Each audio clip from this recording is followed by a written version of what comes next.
Are filling up with flu patients, especially those who are young. Today, the CDC reported the highest hospitalization rate for children with the flu in more than 15 years.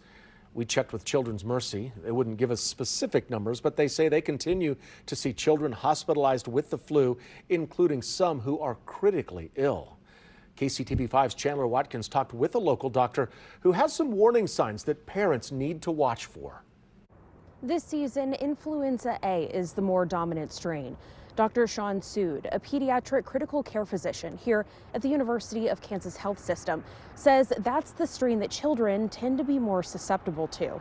This is the worst case of influenza for pediatric patients that we've seen in the last 15 years. So I encourage parents to have a proactive discussion with their pediatricians. Pediatricians do not mind these proactive conversations. He adds, particularly if your child is high risk, as in they have asthma, reactive airway disease, or are 2 years old or younger. Make sure that they get vaccinated, number one.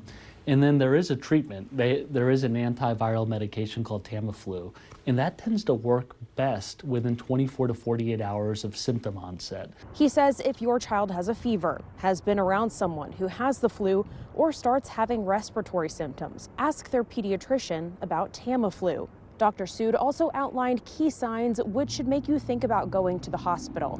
If your child has respiratory symptoms, is lethargic, or has 3 or less wet diapers in a day, or isn't keeping up with their fluid intake. The dangerous thing, and what I want parents to know about influenza, is if your child has influenza, has high fever, and they seem to be getting better for a couple of days and then get worse again with another fever, you need to speak to your pediatrician because that's a concerning sign. As for prevention, he says good hand hygiene is key, as well as minimizing exposure as best you can.